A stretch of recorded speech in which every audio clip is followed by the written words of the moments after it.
अध्याय 11। वृंदावन में दो मुद्राविहीन बालक। यदि पिताजी तुम्हें अपनी संपत्ति से वंचित कर दे तभी तुम्हारे साथ सही होगा मुकुंद। कितनी बेवकूफ़ी से तुम अपनी ज़िंदगी को फेंक रहे हो। अपने बड़े भाई के यह उपदेश मेरे कानों में गूंज रहे थे। जितेंद्र और मैं ट्रेन से अभी अभी धूल से सने हुए उतरकर आनंदा के घर पहुँचे थे। उनका हाल ही में कलकत्ता से आगरा स्थानांतरण हुआ था। मेरे भाई बंगाल नागपुर रेलवे के सुपरवाइजिंग अकाउंटेंट थे। अनंतदा, आपको भली भांति पता है मैं परमपिता से अपना उत्तराधिकार पाना चाहता हूँ। पहले पैसा, ईश्वर बाद में आ सकते हैं। किसको पता है, जीवन काफ़ी लंबा हो सकता है। ईश्वर पहले, धन उसका दास है। किसको पता, जीवन बहुत छोटा भी हो सकता है। मेरा जवाब केवल उनके प्रश्न का प्रत्युत्तर था और पूर्वाभास से इसका कोई संबंध नहीं था। अभी तक भविष्य में अनंत के लिए क्या है यह स्पष्ट नहीं था। कुछ वर्षों बाद अनंत उस मार्ग पर था जहाँ बैंक नोटों का कोई अर्थ नहीं था। आश्रम से ज्ञान की प्राप्ति, ऐसा मेरा ख्याल है। लेकिन मैं देख रहा हूँ तुमने बनारस छोड़ दिया है। अनंतदा की आंखें आत्मसंतोष से चमक रही थी। फिर भी वे मेरे पंख समेट कर मुझे परिवार में सुरक्षित रखना चाहते थे। मेरा बनारस प्रवास व्यर्थ नहीं था। मेरा हृदय जिसके लिए व्याकुल था वह मैंने पा लिया। अब निश्चित हो जाए, वह न तो आपका पंडित था न ही उसका पुत्र। उस प्रसंग को याद करके अनंता हंस पड़े। उन्हें स्वीकार करना पड़ा कि बनारस के जिस भविष्य दृष्टा को उन्होंने चुना था वह पास दृष्टि वाला निकला था। अब तुम्हारी क्या योजना है मेरे घुमंतु भाई? जितेंद्र ने मुझे आगरा आने के लिए जोर दिया। हम यहाँ ताजमहल का सौंदर्य देखेंगे, मैंने कहा। फिर हम अपने नए गुरु के आश्रम जाएंगे जो श्रीरामपुर में है। अनंतदा ने हमारे लिए आरामदायक व्यवस्था की। शाम के समय मैंने कई बार उनको मुझे चिंतनशील भाव से देखते पाया। मैं इस नज़र को पहचानता हूँ। मैंने सोचा इनके अंदर कोई योजना बन रही है। सुबह सुबह नाश्ता करते समय उसका रहस्योद्घाटन हो गया। जो तुम्हें पिताजी की संपत्ति की कोई आवश्यकता नहीं है। अनंतदा की नज़र में कोई कपट नहीं था। कल की बात को आगे बढ़ाते हुए उन्होंने कहा, मुझे इस बात का ज्ञान है कि मैं ईश्वर पर निर्भर हूँ। इतनी तुच्छ बातें मत करो। अभी तक जीवन ने तुम्हें बचाया है। यदि भोजन और वस्त्र के लिए तुम्हें उस अदृश्य हाथ पर निर्भर रहना होता तो तुम्हारी क्या दशा होती। शीघ्र ही तुम सड़कों पर भीख मांगते दिखते। कभी नहीं। मैं कभी भी ईश्वर को छोड़कर किसी पथिक से कोई आशा नहीं करता। वह अपने भक्त के लिए ऐसे हजारों अवसर उत्पन्न कर देगा सिवाय भीख मांगने के। फिर घुमा फिरा देने वाली बातें। मैं तुम्हें सलाह दूंगा, तुम अपने इस तत्व ज्ञान के दर्शन को इस मूर्त जगत में आजमा कर देखो। मैं सहमत हो जाऊंगा। क्या आप ईश्वर को मात्र इस जगत तक सीमित समझते हैं? जल्द ही इसका पता चल जाएगा। आज तुम्हें ऐसा अवसर मिलेगा जिससे तुम्हारा दृष्टिकोण या तो और बढ़ेगा या फिर तुम मेरी बात का समर्थन करोगे। अनंतदा कुछ क्षण के लिए रुके, फिर गंभीरतापूर्वक धीरे धीरे कहने लगे, मेरा प्रस्ताव है कि तुम और तुम्हारे गुरु भाई जितेंद्र को आज सुबह पास के वृंदावन में भेजो। तुम अपने साथ 1 रुपया भी नहीं ले जाओगे। तुम भीख भी नहीं मांगोगे, चाहे वह खाना हो या पैसा। तुम किसी को अपनी स्थिति के बारे में नहीं बताओगे। तुम खाना खाए बगैर भी नहीं रहोगे और तुम्हें वृंदावन में ही फंसे नहीं रहना है। यदि तुम आज रात के 12 बजे तक बिना मेरी परीक्षा के नियम को तोड़े मेरे बंगले तक पहुंच जाओगे तो आगरा का मैं सबसे विस्मित व्यक्ति हो जाऊंगा। मैं आपकी चुनौती को स्वीकार करता हूँ। मेरे कहे गए शब्दों या मेरे हृदय में किसी प्रकार का संशय नहीं था। ईश्वर की तुरंत कृपा की कई स्मृतियाँ मेरे सामने कौंध गई। मेरे लाड़ी महाशय के फोटो के सामने प्रार्थना से हैजे से मरना, सन शरीर का उपचार, 2 पतंगों का खेल में उपहार मिलना। जब मैं लाहौर के छत की जब मैं लाहौर के घर के छत में अपनी बहन उमा के साथ था और घोर निराशा के समय अभूतपूर्व ताबीज़ का आना एक निर्णायक संदेश जिसे बनारस के अनजान साधु ने पंडित के घर के सामने मुझे दिया था। दिव्य माँ के साक्षात दर्शन और उनके वात्सल्य भरे शब्द जगन्माता द्वारा मेरी छोटी से छोटी परेशानियों को मास्टर महाशय द्वारा दूर किया जाना, परीक्षा के अंतिम क्षणों में मेरा मार्गदर्शन जिससे मुझे हाई स्कूल का डिप्लोमा प्राप्त हुआ, और सबसे बड़ा वरदान मेरे जीते जागते गुरुदेव जिन्हें मैंने अपने जीवन के स्वप्नों में देखा था। मैं कभी यह मानने के लिए तैयार हो जाऊंगा कि मेरा तत्व ज्ञान इस संसार की कसौटी पर खरा नहीं उतरेगा, चाहे वह इस संसार की कितनी भी कठोर कसौटी क्यों न हो। तुम्हारा इसे स्वीकार करना, इसकी मैं तुम्हें दाद देता हूँ। मैं तुम्हें ट्रेन तक ले जाऊंगा। फिर तुरंत मुंह बाएं जितेंद्र की तरफ मुड़े और कहा कि तुम भी इसके साथ एक साक्ष्य की तरह जाओगे। आने वाली मुसीबतें जिसकी संभावना ज़्यादा है, उसके एक पीड़ित के रूप में भी। आधे घंटे बाद मेरे और जितेंद्र के पास वृंदावन के एक तरफ का टिकट था। हमने स्टेशन के एक कोने में खड़े होकर अनंत को अपनी तलाशी होने दी। अनंत को जल्दी ही तसल्ली हो गई कि हम कोई छिपा खजाना साथ नहीं ले जा रहे थे। हमारी सादी धोतियों में छिपाने को कुछ नहीं था। जब विश्वास ने पैसे जैसे गंभीर क्षेत्र में प्रवेश किया, तब मेरे मित्र ने विरोध करते हुए कहा, अनंता, मुझे सुरक्षा के लिए 2 रुपये दे दीजिए ताकि मैं किसी विपदा के समय आपको टेलीग्राम भेज सकूं। जितेंद्र, मैंने उसे उलाहना देते हुए तीखे शब्दों में कहा, मैं परीक्षा में आगे नहीं बढ़ूंगा यदि तुम पैसे को एक अंतिम सुरक्षा की तरह ले जाओगे। रुपयों की आवाज़ में सुरक्षा की शक्ति निहित है। जितेंद्र ने इससे अधिक कुछ नहीं कहा। जब मैंने उसको कड़ी दृष्टि से देखा, मुकुंद, मैं निर्दयी नहीं हूँ। मुकुंद के स्वर में कोमलता झलक रही थी। संभवतः उनका अंतःकरण उन्हें धिक्कार रहा था। 2 बालकों को अनजान शहर में भेजने के कारण या उनके धर्म में संशय के कारण। यदि किसी भी वजह से अथवा ईश्वर की कृपा से इस वृंदावन की परीक्षा में पास हो जाते हो तो मैं स्वयं को अपना शिष्य बनाने का निवेदन करूँगा।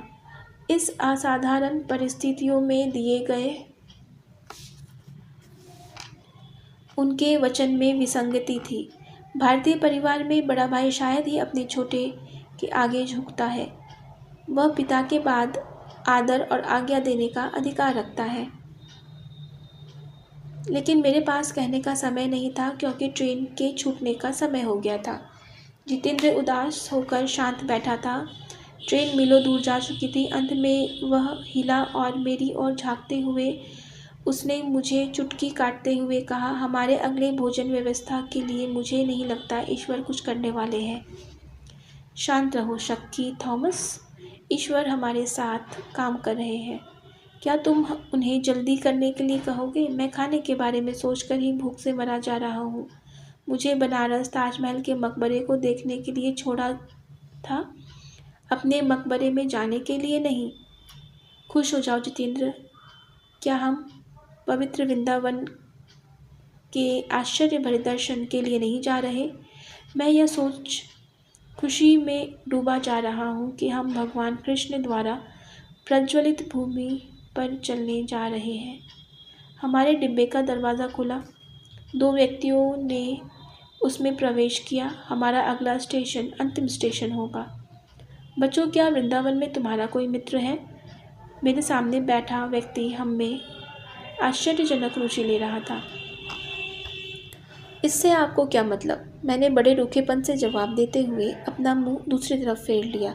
शायद तुम अपने परिवार को चित्तचोर यानी भगवान कृष्ण के सम्मोहन में छोड़कर भाग रहे हो। मैं स्वयं भी भक्ति का स्वभाव मैं स्वयं भी भक्ति के स्वभाव का प्रवृत्ति का हूँ और मैं यहाँ सकारात्मक कर्तव्य निभाऊंगा कि इस तपती गर्मी में आपको खाना और आश्रय मिले। नहीं महाशय, आप हमें अकेला छोड़ दें। आप बहुत दयालु हैं, लेकिन आपको बहुत गलत फहमी है कि हम घर से भागे हुए हैं। फिर आगे कोई बातचीत नहीं हुई। ट्रेन रुक गई। जैसे ही मैं और जितेंद्र प्लेटफॉर्म में उतरे, हमारे अनजान साथी ने अपना हाथ हमारे हाथों में डाल दिया और घोड़ा गाड़ी को रुकने का इशारा किया। हम एक भव्य आश्रम के सामने उतरे जो चारों तरफ से हरे भरे बाग से घिरा हुआ था। हमें यहाँ लाने वाले सज्जन पुरुष यहाँ से भली भांति परिचित थे। एक मुस्कुराता हुआ लड़का हमें बैठक में ले गया। शीघ्र ही एक शालीन प्रौढ़ महिला आई। गौरी माँ, राजकुमार तो नहीं आ सके? आश्रम की महिला से एक व्यक्ति ने कहा। आखिरी क्षणों में उनकी योजना में बदलाव हुआ, इसके लिए वे गहरा खेद व्यक्त करते हैं, लेकिन हम 2 और मेहमानों को लेकर आए हैं।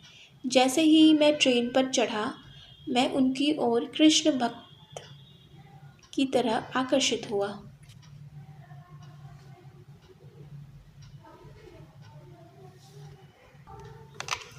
अलविदा मेरे युवा दोस्तों, और मेरे परिचित द्वार से बाहर निकल गए। यदि ईश्वर ने चाहा तो हम फिर मिलेंगे। तुम्हारा यहाँ स्वागत है। गौरी माँ ने अपने इन शब्दों के साथ हमारा स्वागत किया। आज से अच्छा दिन आपके लिए कोई और दिन नहीं होता। मैं 2 राजकुमारों जो इस आश्रम के आश्रयदाता है, उनके आने का इंतज़ार कर रही थी। कितनी शर्म की बात होगी अगर मेरे बनाए व्यंजनों की तारीफ करने वाला यहाँ कोई नहीं होता। इस तरह के मधुर शब्दों का जितेंद्र पर गहरा प्रभाव पड़ा। उसकी आंखों से अश्रुधाराएं बहने लगी। जिस भूखेपन की उम्मीद वह वृंदावन में कर रहा था, वह तो एक राजशाही सत्कार में बदल रही थी। इस तरह का अचानक बदलाव उसके लिए ज़्यादा ही हो गया था।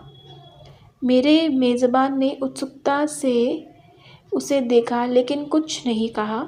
शायद वे किशोर प्रवृत्तियों से परिचित थी। खाने की घोषणा हुई। गौरी माँ हमें खाने के प्रांगण में ले गई।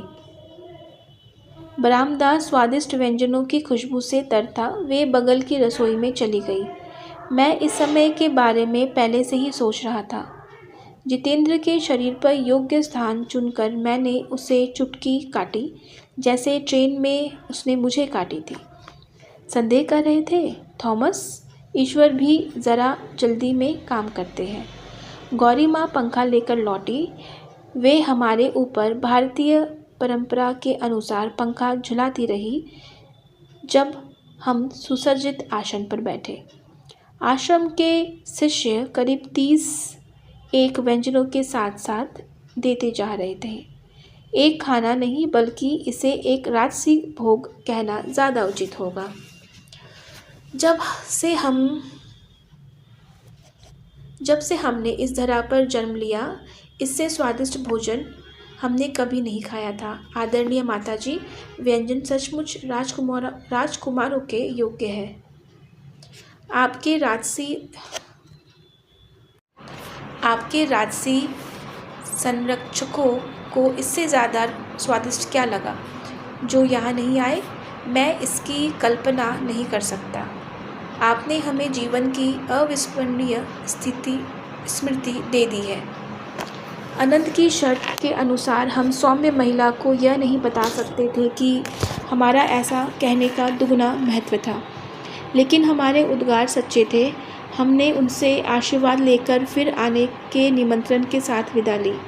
बाहर तपती धूप थी। आश्रम के द्वार पर मैंने और मेरे दोस्त ने एक विशाल कदम के वृक्ष के नीचे शरण ली। तेज शब्दों का प्रहार हुआ। जितेंद्र फिर शंका से घिर गया था। तुमने आज मुझे अच्छी मुसीबत में फंसा दिया। हमारे यह भोजन तो एक संयोग मात्र था। अब हम इस शहर को बिना एक पैसे के कैसे देख सकते हैं? और अब तुम मुझे अनंत के घर कैसे ले जाओगे? चूँकि तुम्हारा पेट भरा हुआ है और तुम बहुत जल्दी भूल गए। मेरे शब्दों में तल्खी नहीं बल्कि दोषारोपण था। दिव्य कृपा को मनुष्य कितनी जल्दी भूल जाता है। ऐसा कोई व्यक्ति नहीं होगा जिसकी प्रार्थना कभी न कभी पूरी न हुई हो। मैंने जो भूल की है कि तुम्हारे जैसे पागल का साथ दिया, इसे मैं कभी भूल नहीं सकूँगा। जितेंद्र, चुप हो जाओ। जिस ईश्वर ने हमारा पेट भरा वही हमें वृंदावन भी दिखाएगा और हमारे आगरा वापस जाने का प्रबंध भी करेगा। एक दुबला पतला हंसमुख आदमी हमारी ओर तेजी से आता दिखा। उसने झुककर हमारा अभिवादन किया। प्रिय मित्र, आप और आपके साथी निश्चय ही यहाँ अजनबी है। मैं आपका मार्गदर्शक और आपकी मेज़बानी करना चाहता हूँ। भारतीय चेहरा पीला नहीं पड़ता, लेकिन जितेंद्र के चेहरे का रंग ही उड़ गया था। मैंने उस प्रस्ताव को विनम्रता से अस्वीकार कर दिया। आप मुझे भगा तो नहीं रहे हैं? इसमें उस अजनबी चेहरे की व्याकुलता किसी अन्य अवसर पर हंसी ले जाती। हाँ, क्यों नहीं कर सकते? आप मेरे गुरु हैं। विश्वास भाव से उसने मेरी आंखों में झांका। मेरे दोपहर के ध्यान में भगवान कृष्ण ने मुझे दर्शन दिए। उन्होंने 2 निसहाय आकृतियाँ इस पेड़ के नीचे दिखाई। एक चेहरा आपका था, मेरे युवा गुरु। मैंने अक्सर आपको अपने ध्यान में देखा है। मुझे अत्यंत प्रसन्नता होगी यदि आप मेरी सेवा का निमंत्रण स्वीकार करेंगे। मुझे भी प्रसन्नता है कि तुमने मुझे ढूंढ लिया। ना तो भगवान और ना ही मनुष्य ने हमारा परित्याग किया है। मैं स्थिर निश्चल होकर उत्सुक चेहरे को मुस्कुराकर देखता रहा।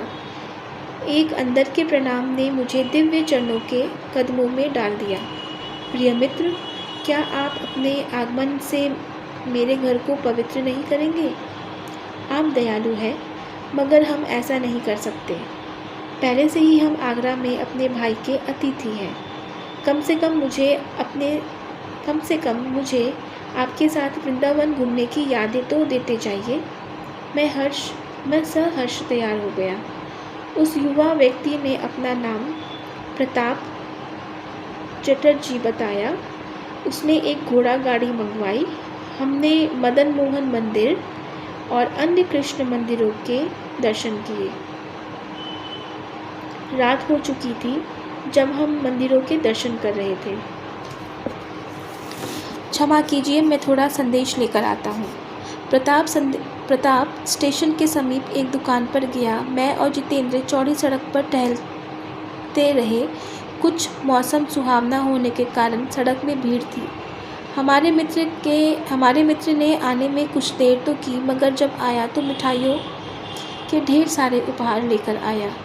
कृपया मुझे धार्मिक पुण्य कमाने का मौका दीजिए, प्रताप ने अनुरोध करते हुए 1 रुपये के नोटों का बंडल और आगरा के 2 टिकट मेरी तरफ बढ़ाए। मेरी उस अदृश्य हाथ के प्रति कृतज्ञता थी जिसे मैंने स्वीकार किया। अनंत ने जिसका मजाक उड़ाया था, क्या वह ज़रूरत से ज़्यादा नहीं मिल रहा था? हमने स्टेशन के एक खाली स्थान को ढूंढा। प्रताप, मैं तुमको लाड़ी महाशय का, जो वर्तमान समय में सबसे महान योगी है, उनकी योग क्रिया में प्रशिक्षित करूँगा। उनकी साधना की विधि ही तुम्हारी गुरु होगी। आधे घंटे में दीक्षा समाप्त हुई। यह क्रिया तुम्हारी चिंतामणि है।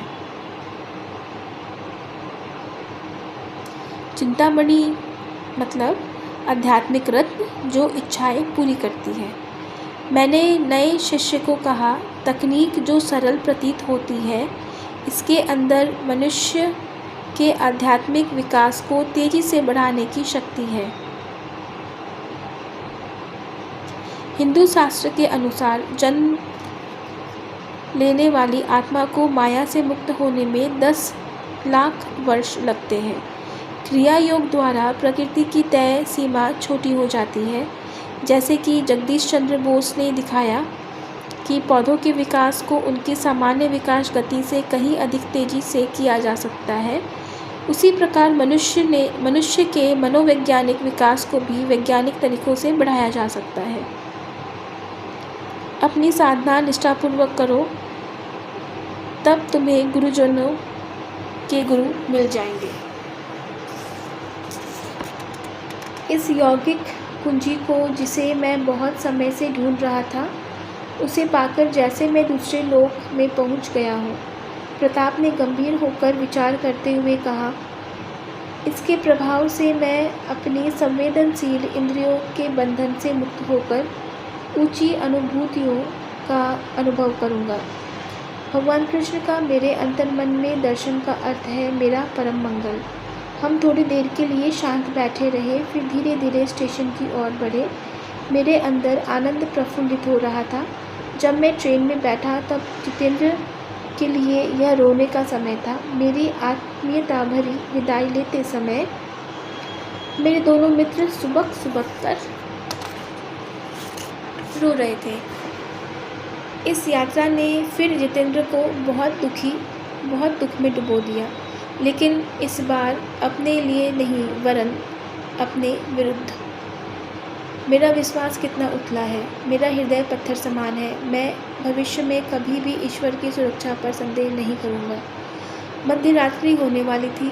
2 फक्कड़ बालकों ने बिना किसी वित्तीय सहायता के जब अनंत के घर में प्रवेश किया, तब जैसे बातों बातों में उन्होंने कहा था, उनका विस्मित चकित चेहरा देखने योग्य था।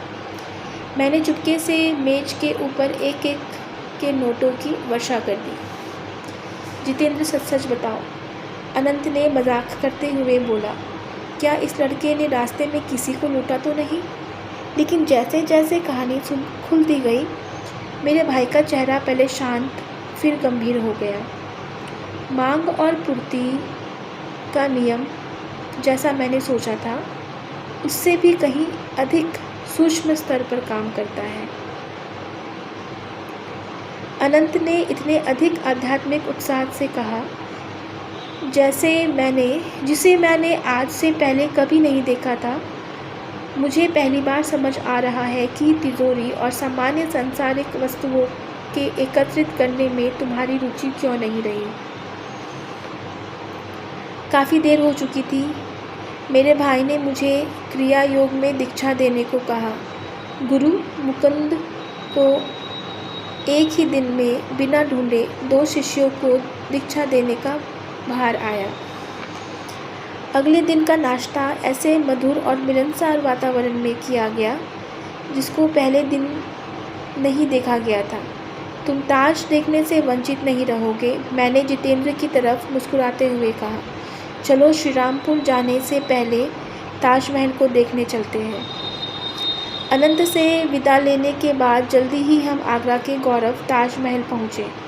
सूर्य की रोशनी से सफ़ेद संगमरमर जगमगाता ताजमहल शुद्ध समरूपता का मूर्त स्वरूप है। इसके चारों तरफ का वातावरण सुंदरता में चांद लगा देता है। काले घने सरू के पेड़, हरियाली और लंबा जलाशय। इसके अंदर के भाग में बारीक रत्न जड़ित जालियाँ हैं। भूरे और बैगनी संगमरमर से बनी बूटियाँ अति सुंदर है। गुंबद की रोशनी शाहजहाँ, जहांगीर और उनके राज्य और दिल की रानी मुमताज़ महल की कब्र पर पड़ती है। देखना अब बहुत हो गया। मैं अपने गुरु के पास जाने के लिए आतुर था। थोड़ी देर बाद ही हम रेलगाड़ी से दक्षिण दिशा की ओर बंगाल जा रहे थे। मुकुंद, मैंने कई दिनों से अपने परिवार वालों को नहीं देखा है। मैंने अपना मन बदल लिया है। मैं बाद में तुम्हारे पास श्रीरामपुर आऊँगा। मेरा दोस्त, जिसे अस्थिर चित्त वाला भी कहा जा सकता है, उसने मेरा साथ कलकत्ता में छोड़ दिया। शीघ्र ही मैं स्थानीय ट्रेन पकड़कर कलकत्ता के उत्तर में 12 मील दूर श्रीरामपुर पहुंच गया। यह सोचकर विस्मय से मेरा दिल धड़कने लगा कि ठीक 28 दिन पहले मैं बनारस में अपने गुरु से मिला था। तुम 4 हफ्तों में मेरे पास आओगे और आज मैं धड़कते हृदय के साथ उन शांत राय घाट लेन में उनके आंगन में खड़ा था। मैंने पहली बार उस आश्रम में प्रवेश किया जहाँ मुझे अपने जीवन के सर्वश्रेष्ठ 10 वर्ष भारत के ज्ञानावतार ज्ञानी यानी ज्ञान के अवतार के साथ बिताने थे।